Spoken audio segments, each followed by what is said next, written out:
friends, welcome to my channel Learn English Grammar Easy. In this video, I will teach you future continuous tense, positive and negative statement. ठीक है, future continuous tense के positive और negative statement कैसे बनाते हैं मैं आपको बताऊंगी. ठीक है, इससे पहले भी इसके जो previous tenses है ना उसके पूरे videos आ चुके हैं, आप उसको जरूर देखिए. ठीक है, चलिए हम स्टार्ट करते हैं. In future continuous tense main verb is in V4 form. कि जो फ्यूचर कंटिन्यूअस टेंस है उसके अंदर मेन वर्ब कौन से फॉर्म में होता है? V4 फॉर्म में होता है. आपको नहीं पता कि V1 V2 V3 V4 form क्या होते हैं? मेरी वर्ब्स वाली प्लेलिस्ट है, आप उसको देखिए, वहाँ पे मैंने बहुत ही अच्छी तरीके से वहाँ पे एक्सप्लेन किया है. ठीक है, और अगर आपको डाउट रहता कि भाई ये V1 V2 V3 फॉर्म को हम याद कैसे रखें क्योंकि ये 12 टेंसेस है बोले, तो मैंने एक वीडियो बनाया है टेंसेस ट्रिक बोल के, आप उसको जरूर देखिए. ठीक है, चलिए next. In future continuous tense only 2 helping verbs. कितने हेल्पिंग वर्ब है फ्यूचर कंटिन्यूअस टेंस के अंदर? 2 हेल्पिंग वर्ब है. ठीक है, चलिए नाम बताइए उसके.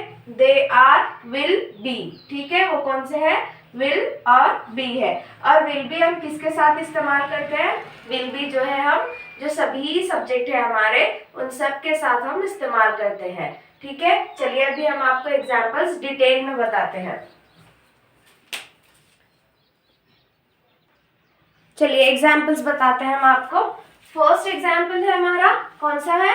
I will be coming here. ये क्या है? आपका फर्स्ट एग्जाम्पल है. ठीक है, ये क्या है? पॉजिटिव स्टेटमेंट है. आपको कैसे पता चला कि ये पॉजिटिव स्टेटमेंट है? क्योंकि इसमें नॉट नहीं है. जिसमें नॉट नहीं रहता वो पॉजिटिव स्टेटमेंट रहता, और जिसके अंदर ये नॉट होता है वो क्या होता है? नेगेटिव स्टेटमेंट होता है. ठीक है, और पॉजिटिव स्टेटमेंट को हम बनाते कैसे हैं भाई? जो स्ट्रक्चर है ना फ्यूचर कंटिन्यूअस टेंस का, वो स्ट्रक्चर के जरिए बनाते हैं. ठीक है, देखिए यहाँ पे I will not be coming here, ये क्या है? नेगेटिव स्टेटमेंट है. कैसे पहचाने? नॉट से. ठीक है, यहाँ पे एक अलग बात है, उसको गौर से सुनिए.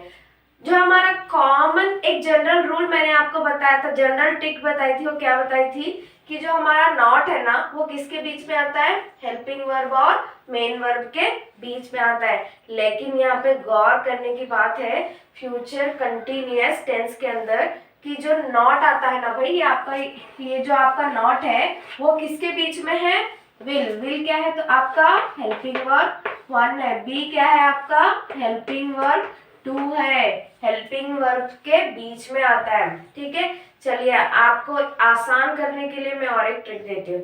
जहां भी हेल्पिंग वर्ब्स 2 होते हैं ना, तो हमेशा मेरी बात याद रखिए कि जहां हेल्पिंग वर्ब 2 होते हैं, जैसे कि have been, has been, had been और विल बी, ये सभी जगह पे ना जो हेल्पिंग वर्ब्स होते हैं ना उनके बीच में नॉट आता है.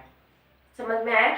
और जहां पे 2 हेल्पिंग वर्ब नहीं होते ना, वहां पे किसके बीच में आता है? हेल्पिंग वर्ब जो एक ही होता है और जो मेन वर्ब उसके बीच में आता है. इतना सा अगर जहन में रखेंगे ना, टेंसेस सीख बहुत आसान है. समझ में आए?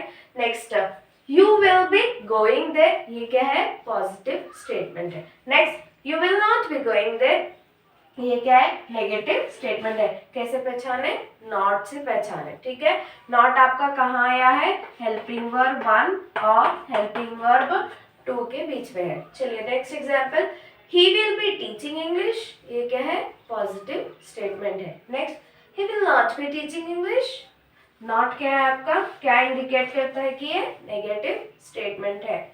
अगेन नॉट किसके बीच में है? हेल्पिंग वर्ब 1 और हेल्पिंग वर्ब 2 के बीच में है. ठीक है, देखिए मेरी जो बात है मैं फिर से एक बार रिपीट करूंगी कि हमारा एक जनरल मैंने एक जो ट्रिक दी थी वो क्या दी थी कि जो हमारा नॉट आता है ना वो हेल्पिंग वर्ब और मेन वर्ब के बीच में आता है. कब आता है ये? जब एक ही हेल्पिंग वर्ब रहती ना तब आता है. जब 2 हेल्पिंग वर्ब आते हैं ना एक ही टेंस के अंदर, 2 हेल्पिंग वर्ब आते हैं ना, तो नेगेटिव स्टेटमेंट में जो हमारा नॉट लगता है ना वो किसके बीच में लगता है?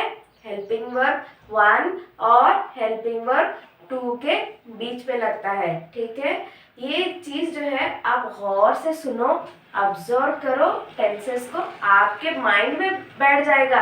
रट्टा मारने की कोई जरूरत नहीं है आपको. ठीक है, देखिए मैंने आज सिर्फ 3 ही एग्जाम्पल लिखे हैं और एक एग्जाम्पल को मैंने छोड़ दिया है। आप मुझे कमेंट बॉक्स में लिख के बताइए तो मुझे समझ में आएगा कि आपको समझ में आ रहा है या नहीं आ रहा है। ठीक है, आप मुझे कुछ भी डाउट है इंग्लिश ग्रामर से रिलेटेड आप मुझे कमेंट बॉक्स में लिखिए, मैं आपको आंसर दूंगी। और क्या बोलते हैं, आप इसको जब तक प्रैक्टिस खुद से नहीं करेंगे ना ये आता नहीं आपको। ठीक है, आप प्रैक्टिस कीजिए तभी ये आप परफेक्ट हो जाओगे। ठीक है, thank you so much for watching my video. Please like comment subscribe and share my videos.